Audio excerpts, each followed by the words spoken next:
رب العالمین والصلاة والسلام علی رسولہ الکریم اما بعد فاعوذ باللہ من الشیطان الرجیم بسم اللہ الرحمن الرحیم واما بنعمت ربک فحدث وقال النبی صلی اللہ علیہ وسلم القرآن حجۃ لک او علیک۔ میرے محترم بزرگوں اور عزیز بچوں، آج کا دن بہت ہی متبرک اور بہت ہی خوش قسمت یہ ساعتیں ہمارے لیے ہیں۔ وہ اس لیے کہ آج یہ جو گھڑی ہے یہ اس لیے ہمارے لیے بہت متبرک ہے کہ اس وقت کو لانے کے لیے اور یہ دن دیکھنے کے لیے بہت زیادہ محنت کرنی پڑتی ہے۔ آج ہمارے یہاں نگلا کے اندر نوئیڈا سیکٹر 81 میں نورانی مسجد میں یہ پروگرام کیا جا رہا ہے کہ آج شبنم نام کی ایک بچی جس نے قرآن پاک کا دور مکمل کیا ہے، اور آج دعا ختم قرآن کے اس موقع پر میں آپ حضرات سے چند باتیں گوش گزار کرتا چلوں اور اس کے بعد انشاءاللہ دعا کرا دی جائے گی۔ میرے محترم بزرگوں، دوستو، اللہ تبارک و تعالیٰ نے اس کائنات میں انسانوں کی رہبری اور اس کی ہدایت کے لیے اپنی ایک کتاب اتاری، جو نبی پاک صلی اللہ علیہ وسلم کے اوپر وہ کتاب اتری۔ اس اس کتاب کا نام قرآن مجید ہے۔ اور میرے بھائیوں، بزرگوں، دوستو، یہ قرآن مجید یہ ایسی کتاب ہے کہ جس کے اندر شک کی کوئی گنجائش نہیں۔ جناب نبی کریم صلی اللہ علیہ وسلم نے ارشاد فرمایا، ترکت فیکم امرین لن تضلوا ما تمسکتم بہما کتاب اللہ و سنتی، کہ میں تم میں دو بھاری چیزیں چھوڑ کے جا رہا ہوں، اگر تم ان کو تھامے رکھو گے تو کبھی گمراہ نہیں ہوگے۔ اور وہ کیا ہے کہ ایک اللہ کی کتاب اور ایک میری سنت۔ تو اسی میں سے اللہ کی یہ کتاب ہے کہ اگر ہم اس کو پڑھیں گے اور اس کے مطابق اپنی زندگی کو گزاریں گے تو اس دنیا میں ہم کبھی گمراہ نہیں ہو سکتے، اور کوئی طاقت ہمیں کبھی گمراہ نہیں کر سکتی، ہمارا ایمان ہم سے نہیں چھین سکتی۔ تو اس لیے یہ جو قرآن کریم اللہ تبارک و تعالیٰ نے اتارا ہے، اس قرآن کریم کے اتارنے کا مقصد یہی ہے کہ اس کے مطابق ہم اپنی زندگی کو گزاریں، خود بھی پڑھیں، خود بھی سیکھیں، دوسروں کو بھی سکھائیں۔ حدیث میں آتا ہے، خیرکم من تعلم القرآن وعلمہ، تم میں سب سے بہتر وہ لوگ ہیں جو قرآن کو سیکھتے ہیں اور سکھاتے ہیں۔ اس کائنات میں ان سے بہتر کوئی ہو ہی نہیں سکتا۔ یعنی استاد اور طالب علم یہ سب سے پاکیزہ اور محترم شخصیات ہوتی ہیں اس حدیث کی وجہ سے۔ اس حدیث میں فرمایا کہ سب سے بہتر وہی ہوتے ہیں جو قرآن کو سیکھتے ہیں اور سکھاتے ہیں۔ تو میرے بھائیوں، یہ جو آج قرآن پاک کا دور مکمل ہوا ہے، میں اللہ تعالیٰ سے یہ بھی دعا کرتا ہوں کہ جس طریقے سے آج اس بچی کا قرآن پاک کا دور مکمل ہوا، اس کے ساتھ ساتھ اللہ تعالیٰ اس بچی کی برکت سے سب بچوں کا قرآن پاک کا دور مکمل فرمائے، آمین۔ اور اس کے ساتھ ساتھ میں یہ بھی کہنا چاہتا ہوں کہ یہ قرآن پاک ہم نے دیکھ کر پڑھ لیا، لیکن خالی پڑھنا ہی اصل نہیں ہے۔ اصل تو یہ ہے کہ قرآن پاک کے مطابق اب ہماری زندگی کیسے گزرے۔ اب ہمارے اوپر ذمہ داریاں عائد ہو گئی۔ قرآن پاک اب تک ہم قاعدہ پڑھتے تھے، سپارہ پڑھتے تھے، اس کے بعد قرآن پاک لگا، قرآن پاک لگنے کے بعد قرآن پاک کو ہم نے مکمل کر لیا، تو اب ہمارے اوپر اور بڑی ذمہ داری آ گئی۔ ہم ایسا نہیں ہیں کہ ہم ذمہ داریوں سے خالی ہو گئے، بلکہ اور ذمہ داری یہ آ گئی کہ اب ہم سنتوں کے مطابق اپنی زندگی گزاریں گے، کہ اب کھڑے ہو کر پانی نہیں پینا، بیٹھ کے پانی پینا ہے۔ اب تک سر کے اوپر دوپٹہ نہیں تھا، اب سر کے اوپر دوپٹہ رکھنا ہے۔ اب جو ہے پردے کے اس میں رہنا ہے، اور نمازوں کی پابندی کرنی ہے، گناہ کے کاموں سے بچنا ہے۔ یہ تمام ذمہ داریاں جو ہے اب ہمارے اوپر عائد ہو گئی۔ اللہ تبارک و تعالیٰ مجھے بھی اور آپ حضرات کو بھی کہنے سننے سے زیادہ عمل کی توفیق عطا فرمائے۔ یہ بہت بڑی فضیلت ہے کہ جو بچے قرآن پاک پڑھتے ہیں، سیکھتے ہیں، کل قیامت کے دن ایسے قرآن پڑھنے والوں سے کہا جائے گا اقرا ورتقی ورتل کما کنت ترتل فی الدنیا فإن منزلک عند آخر آیۃ تقرأها، کہ تو پڑھتا جا اور اپنے جنت کے درجوں پر چڑھتا جا، جہاں تیری قرآن کی آخری آیت ہوگی وہیں تیرا جنت کا آخری درجہ ہوگا۔ تو میرے بھائیوں 6666 آیتیں قرآن مجید میں ہیں۔ آپ اندازہ لگائیے جو بچے قرآن پاک پڑھ لیتے ہیں 6666 درجے ان کے جنت الفردوس میں کیا ہے بلند ہو جاتے ہیں۔ اور اس قرآن کی فضیلت اتنی اونچی فضیلت ہے کہ فضل کلام اللہ علی سائر الکلام کفضل اللہ علی خلقی، کہ حدیث ہے کہ اللہ کے کلام کی فضیلت تمام کلاموں پر ایسی ہی ہے جیسے کہ اللہ تبارک و تعالیٰ کہہ رہے ہیں میری فضیلت تمام مخلوق کے اوپر۔ اب اللہ کی فضیلت کتنی بڑی ہے کہ بتاؤ یہ کائنات کہ کوئی ذرہ کوئی چیز اللہ کے برابر ہو سکتی ہے؟ کوئی بھی نہیں ہو سکتی۔ اسی کے بارے میں اللہ تعالیٰ حدیث میں آتا فضل کلام اللہ علی سائر الکلام کفضل اللہ علی خلقی، کہ میرے کلام کی فضیلت تمام کلاموں پر ایسی ہے جیسے خود اللہ کی فضیلت، اللہ کی برتری تمام اس کے مخلوق پر۔ اللہ تعالیٰ ہمیں بھی اور آپ حضرات کو بھی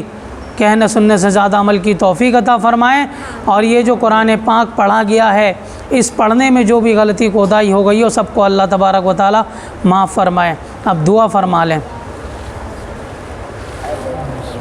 سب دو زانو ہو کر بیٹھ جائیں جیسے دعا مانگی جاتی ہے، جو دعا کے آداب میں سے ہے۔ لڑکیاں جیسے نماز میں بیٹھتے ہیں ویسے بیٹھ جائیں، اور لڑکے جیسے نماز میں بیٹھتے ہیں تحیات میں ایسے بیٹھ جائیں۔ الحمدللہ رب العالمین والصلاة والسلام علی رسولہ الکریم، اللہم صلی علی سیدنا و مولانا محمد وبارک وسلم۔ اللہم لک الحمد کلہ ولک الشکر کلہ ولک الملک کلہ والیک یرجع الامر کلہ، یا احد الصمد الذی لم یلد ولم یولد ولم یکن لہ کفوا احد۔ اللہم اعنی علی تلاوت القرآن وذکرک وشکرک وحسن عبادتک، اللہم رحنی رائحۃ الجنہ ولا ترحنی رائحۃ النار، اللہم بیض وجہی یوم تبیض وجوہ وتسود وجوہ، اللہم اعطنی کتابی بیمینی وحاسبنی حسابا یسیرا، اللہم لا تعطنی کتابی بشمالی ولا من وراء ظہری، اللہم ظلنی تحت ظل عرشک یوم لا ظل الا ظل عرشک،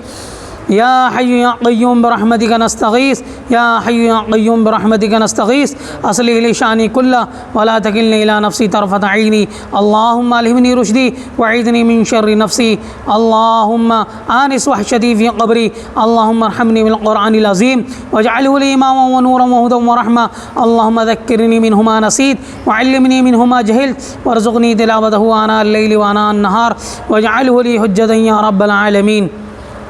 اللہم الیک اشکو ضعف قوتی وقلۃ حیلتی وہوانی علی الناس، یا ارحم الراحمین، انت رب المستضعفین وانت ربی لا من تکلنی الی بعید یتجہمنی ام الی عدو ملکتہ امری، ان لم یکن بک علی غضب فلا ابالی ولکن عافیتک ہی اوسع لی، اعوذ بنور وجہک الذی اشرقت لہ الظلمات وسلو علی امر الدنیا والآخرہ من ان ینزل بی علی غضبک او یحل علی سخطک، لک العتبى حتی ترضى ولا حول ولا قوة الا بک۔ یا اللہ ہمارے گناہوں کو معاف فرما،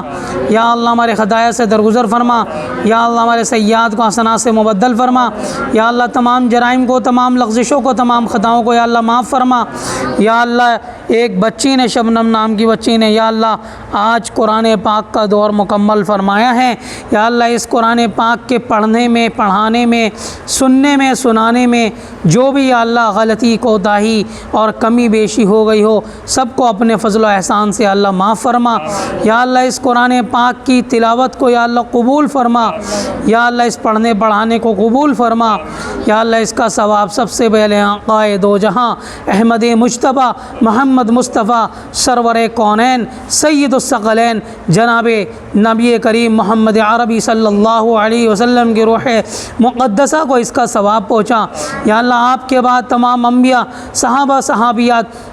ازواج مطہرات، تابعین، تابعین، اولیاء اللہ، بزرگان دین، ائمہ مجتہدین، تمام مسلمین، مسلمات، مؤمنین، مؤمنات، الاحیاء منہم والاموات، ان سب کی ارواح کو اس کا ثواب پہنچا۔ یا اللہ بالخصوص یا اللہ یہ جو تلاوت یا اللہ یہ جس بچی نے یا اللہ یہ قرآن پاک کا دور مکمل فرمایا ہے، یا اللہ اس بچی کو بے حد قبول فرما، یا اللہ اس بچی کو بے حد قبول فرما، یا اللہ اس بچی کو بے حد قبول فرما، یا اللہ اس کے درجات کو بلند فرما، یا اللہ اس کے درجات کو بلند فرما، یا اللہ اس کی عمر میں خیر و برکت عطا فرما، یا اللہ اس کی عمر میں خیر و برکت عطا فرما، یا اللہ اس بچی کو اپنے ماں باپ کی آنکھوں کے ٹھنڈک کا ذریعہ بنا، یا اللہ اپنے ماں باپ کی آنکھوں کے ٹھنڈک کا ذریعہ بنا، ہر آفات اور بلاؤں سے، مصیبتوں سے، یا اللہ تمام شرور و فتن سے، جادو سے، ٹونا سے، حسد سے، کینہ سے، بغض سے، عداوت سے، دشمنی سے، غیر تمام شرور فتن، آفات اور بلاؤں سے یا اللہ اس بچی کی یا اللہ حفاظت فرما، یا اللہ اس کے ساتھ ساتھ اس کے ماں باپ کو قبول فرما، یا اللہ ان کے ماں باپ کا یا اللہ اس محنت کو قبول فرما، یا اللہ اس بچی کی کامیابی کے پیچھے یا اللہ اس کے ماں باپ کی بڑی محنت ہے، یا اللہ ان کو بھی یا اللہ قبول فرما، یا اللہ ان کو بھی قبول فرما۔ اس مجلس اور اس محفل کے اندر یا اللہ یہ بہت متبرک مجلس ہے، یا اللہ دعا ختم قرآن ہے، یا اللہ جتنے بچے بیٹھے ہوئے ہیں یا اللہ سب کو یا اللہ قبول فرما، یا اللہ ہم سب کو قبول فرما، ہماری تمام ضروریات کا اپنے خزانہ غیب سے تکفل فرما، تمام پریشانیوں کو دور فرما، تمام مشکلات کو یا اللہ آسان فرما، تمام مشکلات کو آسان فرما، پوری دنیا میں امن و امان قائم فرما، حرمین شریفین کی حفاظت فرما، مسجد اقصیٰ کی بازیابی کے فیصلے فرما، فلسطینی مسلمانوں کی مدد فرما، یا اللہ فلسطینی مسلمانوں کی مدد فرما، یا اللہ فلسطینی مسلمانوں کا یا اللہ حامی و ناصر بن جا، یا اللہ فلسطینی مسلمانوں کا حامی و ناصر بن جا، یا اللہ باطل کی صفوں کے اندر اختلاف پیدا فرما، یا اللہ باطل کی صفوں کے اندر اختلاف پیدا فرما، یا اللہ باطل کی صفوں کے اندر اختلاف پیدا فرما، یا اللہ امت مسلمہ کی جان کی، مال کی، عزت کی، آبرو کی حفاظت فرما، تمام مدارس کی، مساجد کی، مراکز کی، مکاتب کی، دینی خانقاہوں کی حفاظت فرما، تمام علماء کی، حفاظ کی، قراء کی، مفتیان نظام کی اللہ حفاظت فرما، یا اللہ ہمیں اپنے رضا والے کام کرنے کی توفیق عطا فرما، اپنے ناراضگی کا کاموں سے ہم سب کی حفاظت فرما، یا اللہ نیک کام میں بڑھ چڑھ کر حصہ لینے کی توفیق عطا فرما، برے کاموں سے ہم سب کی اللہ حفاظت فرما، یا اللہ جتنے لوگ بیمار ہیں سب کو شفاء کل عاجلہ مستمرہ دائمہ نصیب فرما، یا اللہ بالخصوص میری یا اللہ اہلیہ محترمہ یا اللہ میری بیوی یا اللہ بیمار ہے 3-4 دن سے، یا اللہ ان کو شفاء کل عاجلہ مستمرہ دائمہ نصیب فرما، یا اللہ ان کو شفاء کل عاجلہ مستمرہ دائمہ نصیب فرما، یا اللہ تمام مقروض یا اللہ جو قرض یا اللہ جنہوں نے لے رکھا ہے یا اللہ اپنے خزانہ غیب سے یا اللہ ان کے قرض کو یا اللہ پورا فرما، یا اللہ جو لوگ ناجائز مقدمات میں ماخوذ ہیں یا اللہ ان کو اس سے باعزت رہائی نصیب فرما، یا اللہ آپ صلی اللہ علیہ وسلم نے خیر کی لائن سے جتنی دعائیں مانگی ہیں ان تمام دعاؤں میں ہمارا حصہ نصیب فرما، اور شر کی لائن سے جن چیزوں سے پناہ چاہیے یا اللہ ہم پناہ چاہتے ہیں ہمیں پناہ نصیب فرما، اور بالخصوص یا اللہ اس بچی کی برکت سے یا اللہ مجھے بھی قبول فرما، یا اللہ جو بھی ٹوٹی پھوٹی میں نے محنت کی ہے یا اللہ میری محنت کو یا اللہ قبول فرما، جو بھی پڑھنے پڑھانے میں مجھ سے غلطی ہو گئی ہو یا اللہ سب کو اپنے فضل و کرم سے یا اللہ معاف فرما، ہماری ٹوٹی پھوٹی دعا کو جناب نبی کریم صلی اللہ علیہ وسلم کا صدقہ طفیل میں قبول و منظور فرما، وصلی اللہ تعالی علی خیر خلق محمد وعلی آلہ وصحبہ اجمعین برحمتک یا ارحم الراحمین۔